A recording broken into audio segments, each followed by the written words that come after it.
Here's the difference between introverts and extroverts. The party got cancelled? No. Oh, the party got cancelled. Yes. That was such a good party. Let's go to the after party. That was a great 1 hour of social activity. Can we go home now? Oh my goodness, there's so many people here that I don't recognize. Let's go meet them. Oh my goodness, there's so many people here that I don't recognize. Let's leave. For Mamma Mia, I'm your host, Ashani Dante. Welcome to But Are You Happy? The podcast for people who read self-help books, highlight every page, and then never apply a single piece of advice. And I'm Dr Anastasia Hronis, a clinical psychologist passionate about happiness and mental health. Now, do you light up in big social settings, or do you feel more at home in a quiet catch-up with your close people? Are you an introvert, an extrovert, or somewhere in the chaotic middle? Yeah, I have no idea where I sit in all of this. Well, today we are diving into all of it, what it really means to be introverted or extroverted, why social anxiety is so real, and how it can actually show up in your body. Let's get into it. Okay, Anastasia, we know that winter is truly gone now. We are in the summer season, which means we're all getting a bit more social. And it can bring up different things for different people. People can get excited, people can get nervous. What's going on there? Well, I guess this is where our personality traits really come to the forefront. And it's quite interesting because a lot of our personality is reflected back to us when we're around other people. If we think as other people as sort of mirrors or projections of internal parts of us, some of us really enjoy being in social settings and others couldn't think of anything worse. And this kind of speaks to this idea of introversion and extroversion. So I know in one of our previous episodes in a previous season, we talked about the ocean model of personality. Yes. And to just remind listeners at home, so we spell out the word ocean and each letter stands for a word that kind of describes different personality traits. So O refers to openness, how open we are to new experiences. C stands for conscientiousness and how conscientious or not we might be. E stands for extroversion. So this is where we talk about the extroversion and introversion spectrum. A stands for agreeableness and N stands for neuroticism. So if we think about extroversion and introversion, this kind of dichotomy was first proposed by Carl Jung. Oh, yep. You know a bit about Jung? Yes, that's some good work. Yes. And it was in the early 1900s, so 1909. He first actually coined the term introverted in one of his lectures. And this was the first time it was proposed. And he then went on to really unpack what he meant by the introverted personality trait. And I've got a little excerpt I'm going to read because I sort of had a bit of a giggle to myself as I was reading this. So what he wrote as a definition of the introverted type: he holds aloof from external happenings, does not join in, has a distinct dislike of society as soon as he finds himself amongst too many people. In a large gathering, he feels lonely and lost. The more crowded it is, the greater becomes his resistance. He is not in the least with it and has no love of enthusiastic get-togethers. He is not a good mixer. What he does in his own way, barricading himself against influences from the outside. He is apt to appear awkward, often seeming inhibited, and it frequently happens that by a certain brusqueness of manner or by his glum unapproachability, he causes unwitting offence to people. And then he goes on to say, his own company is the best. He feels at home in his world where the only changes are made by himself. His best work is done with his own resources, on his own initiative, and in his own way. Wow. It's a really interesting balance of, it sounds very poetic, but also very honest. Yeah. I was like, oh, this feels nice, but also like he's got some good points there. Yeah. And I just felt, I wanted to read that out because as when I read it, I really felt like I could picture that person in my mind. Yeah. And so I guess like that was Carl Jung's original 1909 sort of explanation of the introverted personality trait. But since then we've kind of gone on to sort of expand what perhaps that looks like in modern day society. society. So what does that look like in modern day society in terms of like what does an introvert and an extrovert look like in a social setting? Yeah. The key word that I've seen used a lot in the research is stimulation. So if you think about someone who's introverted, they prefer or seek out less stimulation compared to someone who is more extroverted. It's also this sense of kind of finding one's own internal world quite gratifying if you're more introverted. A sense of observing before participating. So the person who kind of watches from the sidelines before they get involved. And also sort of preferring those more smaller one-on-one or small group conversations and chats. Okay, maybe I am an introvert. I don't know. Maybe I'll probably have to keep checking. We will find out. We'll find out, everyone. Watch this space. So what about extroverts? What do they look like in a social context? So in many ways, we can think of it as the opposite. Yeah. Although I will say that introversion and extroversion are not kind of one or the other. It's not that you have one or you have the other, but you sort of exist on a continuum where we probably have traits of both. It's just more that one might shine to the forefront than the other. Yeah. But again, if I think back to stimulation, it's that extroverts seek stimulation in their day-to-day life. They're very energized by other people. They thrive off being around others. They take pleasure in activities that involve large gatherings and crowds. They tend to work well in groups. And they're typically more likely to enjoy time spent with others compared to time spent alone. So as you're saying it, I'm like, oh, there's some bits in there. I'm like, oh, I'm that too. Yes. So I could be literally a bit of both. Yeah, absolutely. Well, it's funny you say that because the research has sort of evolved to incorporate another sort of classification. The ambivert. Yes, I've heard of this term. Yes. Yeah. So you might fall in the ambivert category. I might have an answer. Which is essentially where someone has, again, both the extroverted and introverted characteristics, but rather than one shining through to the forefront, a person sort of has them in equal degrees. So it's not that one is stronger than the other, but they sort of possess both those introverted and extroverted qualities quite equally. Does that sound more like you? That does sound more like me. Yeah. I like this middle ground space. It's nice. Yes. It's hard to categorize people, right? We don't fit that neatly into boxes sometimes. We're constantly changing. But can that actually happen? Like, can you change as you get older? Because I'm trying to think now, because I know for me, I was really shy growing up. And now, like, I'm doing a podcast. I'm a podcast host. I'm a speaker. Like I'm, out there. So I don't know. Does that change? So shy is an interesting concept. Okay. Yeah. So personality traits, introverted versus extroverted. Our personality traits are said to be relatively stable. So we wouldn't expect a great deal of change there. However, you mentioned the word shy. Shy is less of a personality trait and more an internal state that can change. What we find with shyness, it's different to introverted. Introverted people are very happy and content in their own space, being on their own with few people. They don't have a desire for more than that. They're very content as they are.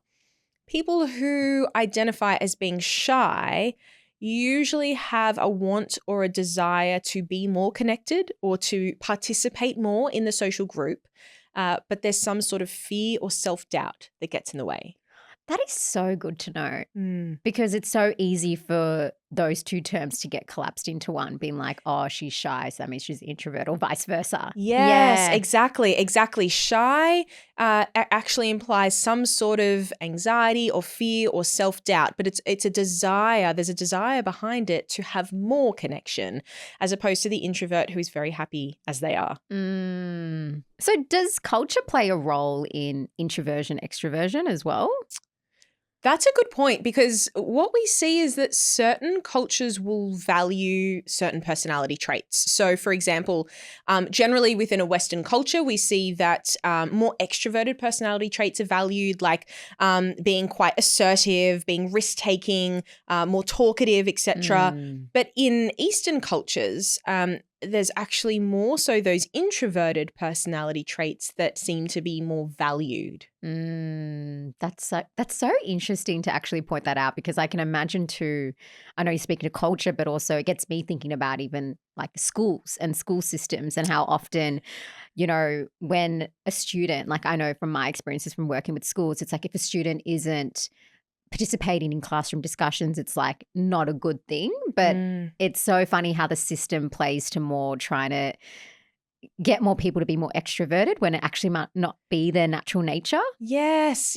And it's funny, I in doing some research for this topic, I ended up reading some people's personal accounts on blogs and things. And I saw people sort of commenting on feeling on the outer of their cultural group if their personality traits didn't align with what was valued in that community or in that culture or in that group. And maybe people who were more extroverted but came from a culture that valued those introverted qualities, always sort of feeling a bit on the outer, which was just a really interesting reflection about how that can impact our sense of belonging and connection to others. So true. What about you? Like, I'm curious, where do you sit in the spectrum of all of it? I in recent years have thought about this. I think I'm more extroverted than introverted. Although I will say that I don't work well in groups. So that was one of the qualities for extroversion. There you go, everyone. I'm definitely a good Spilling the solo tea. worker. I prefer to work on my own, but when I go to a party or a networking event, I'm the person thinking like, oh my God, new people, I can't wait to meet them all. Oh, that's nice. I love meeting new people. I love it so much. I love a chat with someone new. I love a chat on the street. Like I like just meeting different people. But of course, as we said, like we have elements of both. So I definitely need this sort of alone time to recharge. But I find I'm more drawn to big gatherings, big social events, meeting new people. I really love that. I know that you're going to a networking event tonight, so I'm keen to hear who you're going to connect with. Meet lots of new people. We'll tell you about it tomorrow. You'll be energized tomorrow. It's interesting you talking about how you thrive off like big gatherings and things like that. It gets me thinking about social anxiety. Like, what is social anxiety? Because we hear that term thrown around a lot. Yes. So it's kind of one step further than shyness, right? Social anxiety is a diagnosis. It's a mental health condition. So we can diagnose people with social anxiety. It used to be called social phobia. Now we call it social anxiety. So there's a few key characteristics that, you know, if I was assessing someone in the clinic for social anxiety, I'd be looking for. So someone with social anxiety will have a persistent and quite intense fear about being judged negatively. So it might be negative judgment, it might be embarrassment or feelings of humiliation when they're around other people. We often find that as a result of the intensity of the anxiety, people with social anxiety will try to avoid scenarios where they might be judged or they might feel embarrassed or be humiliated. Being in social situations brings up a huge amount of anxiety for them because we can't avoid people altogether. Yeah. We do sometimes need to be around them. So when they are around people, they feel intense anxiety.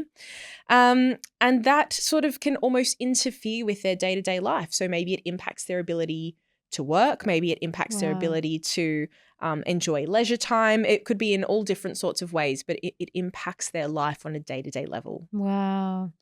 I didn't realize that it was something that would get diagnosed as well, because again, I hear friends be like, oh, yeah, I feel like I've got social anxiety, especially after COVID. I've just noticed I would hear it all the time being like, oh yeah, I was like, definitely, I feel like I'm socially anxious. So that's good to know there's a criteria. It's one of the more common types of anxiety that we actually see. It's actually probably more common than people realize. We see a lot of people in the clinic that are struggling with social anxiety. And because people have to be in social situations sometimes, they've usually learnt good ways of masking it. Yeah, totally. So we might have a friend who's got social anxiety, but we wouldn't know it because they're pretty good at managing or hiding the anxiety. So what are the causes of social anxiety? Could be a range of different things. As with most things, there is some sort of genetic element that comes through. But one of the things that's particularly common with social anxiety can be a history of bullying. No. Yeah, if someone has experienced that negative judgment, that humiliation, that embarrassment, if that's been a real part of their life and their experiences, it makes sense that they would be socially anxious. Yeah. So that's common, some sort of trauma history, but also a tendency to being more anxious generally or having low self-esteem. If we have low self-esteem, we might be more prone to worrying that other people are going to judge us negatively. So for someone that has social anxiety and they're in a social situation, like what's going on for them physically? Yeah, so there's a few key physical signs and symptoms. They might be more prone to blushing. They might have increased heart rate, hands trembling, upset stomach, mind going blank. That's one that a lot of people with social anxiety will often report, that they just sort of lose their train of thought and their mind goes blank. But an interesting thing that's quite unique to social anxiety is around eye contact. So if we look into each other's eyes. We're having a moment. It's actually quite a nice moment. But looking into someone's eyes can also activate the threat response. So if you think about like a lion hunting down its prey or something, right? You know when dogs are about to fight, they I think this happens. Yeah. They have quite intense eye contact. Oh, wow. So intense eye, like if I just like sort of stared at you, like if we didn't have a kind of kind, loving moment and I stared down at you, there'd be something in you that's like, ooh, yes. Fully. So what can happen for people with social anxiety is that eye contact can almost be misinterpreted and activates the threat response. So what people will do with social anxiety is typically avoid eye contact because it does activate something in them that creates more anxiety. So that's one interesting thing that happens with eye contact. Another interesting thing that people with social anxiety can do is this sort of checking behavior. So what I mean by this is, if someone has social anxiety and they're waiting in the cafe because they've just ordered their coffee and they're waiting for it to be made, and say there's like 6 other people standing around them. So one person with social anxiety might avoid looking at anyone because they're like, don't look at me. I just want to be, I just want to blend into the wall here. No one look at me. Yeah. Someone else, however, might do this checking process where they actually look to see if people are looking at them. Oh, wow. So we look to the person on the right, look to the person in front, look to the person on the left. Now, what happens? If you're standing in a coffee shop, Ashani, and you're next to me and I turn and look at you, what do you think you're likely to do? What would I want to do? I don't know if I would want to look at the person. Well, it's a very natural response to actually look back. Oh, I answered wrong. If someone were to look at you, we would very naturally typically look back. Yeah. So unfortunately, what that does for the person with social anxiety is it in a really unhelpful way confirms their fear. Because they go around looking to check if everyone's looking at them, people will look back at them. If I look at someone, they'll probably look back at me. Yes. Because we can notice, we feel that we're being looked at, even if we're not looking at them directly. And so it creates this, unfortunately, this unhealthy, unhelpful pattern of people actually looking at that person, which then feeds their anxiety and so on. Oh my goodness. That is so true. It's interesting because like them looking around, is that like a form of hypervigilance in a way? Yeah, yes. It's like sort of the monitoring, it's the hypervigilance. Checking the safety. Checking, yeah, absolutely. It's like keeping a sense of control. If I know what's happening around me, I might feel more in control. That must take a lot of energy out. Like that would be really exhausting, right? Yeah, tiring, absolutely. It's interesting you talk about the eye contact piece because it gets me thinking more about, because when I'm in conversations with people, like I don't like to look at someone all the time. Like when I'm in conversation, I do look around, I look up, I look around, like. Yeah. So it's just interesting because now I'm getting a bit conscious around. I was just gonna say that we're like looking at each other, having a conversation about eye contact, and now all I'm thinking is like, do this? What's an appropriate level of eye contact? I'm like, am I always looking at you? Because I don't think I am. I'm looking around. Yes. For me, is that normal? But this is the crux of social anxiety. If I can just like press pause on this moment right here, this is what goes on in the minds of people who feel socially anxious. They analyze their own behavior. Yeah. And then that creates anxiety because they're like, should I look? Should I not look? Should I look away? Maybe I'll look up to the left and then I'll look back at Ashani, right? Wow. It's a very tiring mental process that requires or that involves a lot of over-analysis of ourselves. And the thing is, if we look for signs that we're doing something weird or that someone might be judging us, we'll probably find them, right? If I look hard enough for it, if I, monitor myself in this moment, I'll be like, ooh, I stumbled over that word, or maybe my voice sounded a bit funny just then, or Ashani's been looking at me for more than 3 seconds, and I can interpret that in all sorts of ways that might mean all sorts of things. If I'm worried about whether you like me or not, Ashani, please like me. I do. It's okay. But if we're, say, sitting at lunch together and then we have this kind of moment of silence as we're eating our food, I could just be like, oh, okay, whatever, we're just eating. But if I'm prone to social anxiety, I might interpret that as like, oh, Ashani doesn't want to talk to me anymore. She doesn't like me. So it's all about the more we focus on finding certain things and analyzing certain things, our mind will fill the void with all these negative interpretations. This feels like a slight tangent, but it feels like when let's say you buy a new car, not that that's like a daily activity or anything, but like you buy a new car and then you see that same car everywhere. Yes. It feels like it's the same thing with this. Yes. It's like you're constantly looking at the thing that you're focused on. We are biased towards noticing what it is that's personally relevant to us in our environment. So because if we have social anxiety, because we're so conscious of ourselves, we assume that other people are as well. The reality is no one's probably thinking about us more than we are thinking about ourselves. So true. Okay, Anastasia. So if we have social anxiety, what should we do about it?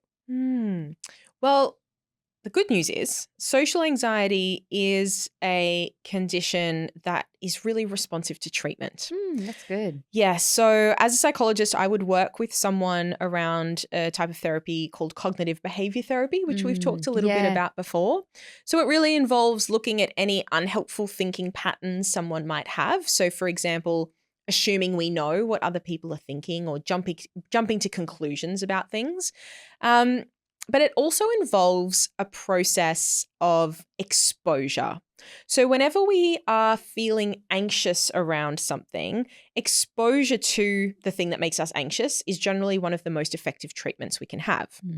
Now, with social anxiety, the key here is that people will do what we refer to as safety behaviors to get them through social situations. So it's not enough to just be exposed to people or to friends or to gatherings, right? Because typically people have had to do that already, but they've found ways to kind of cope. So what we have to do is help people drop their safety behaviors and do the social thing. So examples of safety behaviors, I mentioned eye contact. So avoiding eye contact might be one safety behavior. Another safety behavior could be something like doing a lot of rehearsing and preparation as to what you might talk to someone about before you go and meet up with them. A safety behavior could be something like wearing really inconspicuous clothing, very sort of bland, neutral clothing because you don't want to stand out. It might be when you go and sit at the dinner table, you position yourself in a particular spot where you're less likely to be talked to. It might be that you ask other people a lot of questions so that you don't have to have the focus on yourself. Or it could be for some people actually talking really fast to try and just get through conversations as quick as they can. And there might be many others. Varies person to person, but people will often have a collection of safety behaviors in their back pocket that help them get through the situation. Now, that's good for helping them get through the anxiety-provoking social scenario.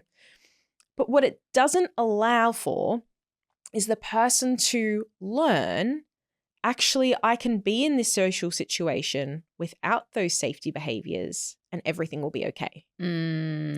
So we work to develop a hierarchy of different scenarios that people can put themselves into to help them learn that even if they feel a bit anxious, they can go into those scenarios without their safety behaviors and everything will be okay.